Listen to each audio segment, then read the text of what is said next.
গ্রাম বাংলার মাঠে ঘাটে ঘুরে ফিরে আমি খুব শান্তি পাই। শান্তিকে বেশি দূরে খোঁজার কোনো প্রয়োজন নাই। শান্তি হলো আপনার অন্তরে। আপনি যদি নিজেকে সুখী মনে করেন তবেই আপনি সুখী। আর যদি আপনি নিজেকে দুঃখী মনে করেন তাহলে সত্যি আপনি দুঃখী। কথাটা বলেছেন বার্ট্রান্ড রাসেল।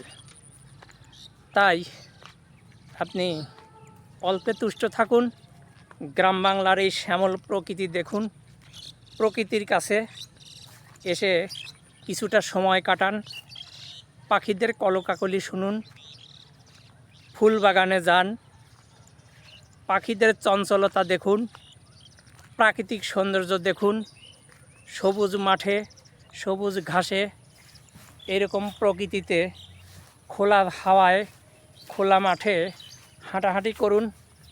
দেখবেন আপনার অনেক ভালো লাগবে। আপনি জীবনে কি পেলেন সেটা নিয়ে বেশি ভাববেন না। জীবনে আপনি আপনি কি হারালেন সেটা নিয়ে বেশি ভাববেন না। আপনি জীবনে কি পেয়েছেন, ভালো কি পেয়েছেন সেটা নিয়ে আপনি একটু ভাবুন, তাহলে আপনি শান্তি পাবেন। আপনি যদি সুস্থ থাকেন এর চেয়ে বড় নেয়ামত আর কিছু হতে পারে না। কোনো সম্পদ, কোনো অর্থ, কোনো কিছু এই সুস্থতার উপরে হতে পারে না। আপনার সুস্থতা হলো আপনার সুখের মূল চাবিকাঠি। আপনি যদি সুখে থাকেন তাহলে মনে করবেন আপনি সুখী আছেন। একবার মুসা আলাইহিস সালাম মহান আল্লাহর কাছে, উনি তো আল্লাহর সাথে কথা বলতেন, তো উনি একবার আল্লাহকে পেয়ে বললেন যে, হে আল্লাহ, আপনি যদি মুসা হতেন আর আমি যদি আল্লাহ হতাম তাহলে আপনি আমার কাছে কি চাইতেন? মহান আল্লাহ বললেন যে, হে মুসা, তুমি তো কোনো দিন আল্লাহ হইতে পারবে না, আর আমিও কোনো দিন মুসা হব না।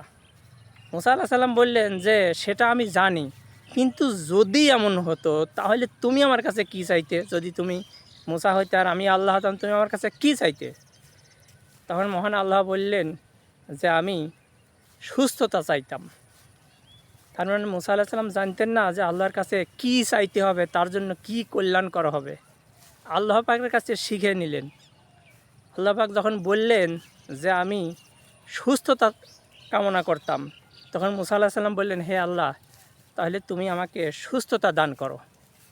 এই যে গ্রাম বাংলার রূপ, ছাগলগুলো চড়িয়ে বেড়াচ্ছে এই বিকেলবেলা, পরন্ত বিকেলে, আমার খুব ভালো লাগছে। আর আপনাদের সাথে আমি প্রকৃতি নিয়ে, জীবন নিয়ে কথা বলছি।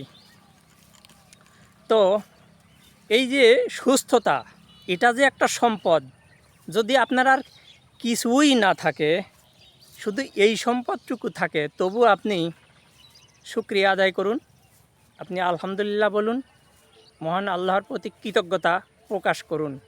আপনি যদি দুটি খেয়ে বাঁচতে পারেন, আপনি যদি সুস্থ থাকেন, আপনার যদি শরীর স্বাস্থ্য ভালো থাকে, চলে ফিরে বেড়াইতে পারেন, তাহলে মনে করতে হবে আপনি ধনী মানুষ। আমি দেখেছি অনেক ধনী মানুষ কোটি কোটি টাকা উপার্জন করেছে, কিন্তু তিনি ভোগ করতে পারেননি। তার সম্পদ পৃথিবীতে পড়ে আছে। তিনি বাড়ি করেছেন, তিনি গাড়ি করেছেন, তিনি সম্পদ করেছেন, সব পড়ে আছে। তিনি কবরে চলে গেছেন, কদিন পরে মাটির সাথে মিশে গেছেন। তাহলে এত কষ্ট করে মানুষের সম্পদ লুণ্ঠন করে, দুর্নীতি করে, ঠকিয়ে, মানুষকে কষ্ট দিয়ে, হ্যাঁ, এইসব করিয়ে এই যে সম্পদ তিনি অর্জন করলেন, তার কি উপকারে আসলো? কোনো উপকারে আসলো না। শুধু আপনার যতটুকু প্রয়োজন সেটুকু যদি উপার্জন করেন সেটাই যথেষ্ট। তবে বৈধ পথে ধনী হওয়া নিষেধ নাই। আপনি ধনী হতে পারেন, সম্পদ অর্জন করতে পারেন, এতে কোনো নিষেধ নাই, কিন্তু সেটা করতে হবে বৈধ পথে। আর আপনার সম্পদ মানবতার কল্যাণে কাজে লাগাইতে হবে। যে ছেলেটা খেতে পারছে না, যে মানুষটা খেতে পারছে না, যে শিশুটা চিকিৎসা হইতে পারছে না, যে মানুষটা বিনা চিকিৎসায় কষ্ট পাচ্ছে, আপনি তাদের জন্য ব্যয় করুন আপনার সামর্থ্য অনুযায়ী। দেখবেন আপনার অন্তরে শান্তি লাগবে। মৃত্যুর দিকে আপনি ভয় পাবেন না। যখন আপনি সৎ হবেন, ভালো হবেন, মৃত্যুতে আপনি কখনো ভয় পাবেন না। মৃত্যু থেকে আমরা কেউ কোনো দিন বাঁচতে পারবো না। মৃত্যু আমরা অস্বীকার করলেও আমাদের কাছে আসবে, ভুলে থাকলেও আসবে, স্মরণ করলেও আসবে। মৃত্যু আসবেই আসবে। মৃত্যু আমাদের একেবারে ঘাড়ের কাছে সবসময় থাকে। যে কোনো মুহূর্তে বিনা নোটিশে আমাদের সামনে মৃত্যু আসবে। আর এখন তো মানুষ হঠাৎ করে মারা যায়। এটা হচ্ছে কিয়ামতের একটা আলামত। নতুন নতুন রোগ দেখা দেবে, আর হঠাৎ করে মারা যেতে থাকবে। এগুলো হচ্ছে কিয়ামতের আলামত।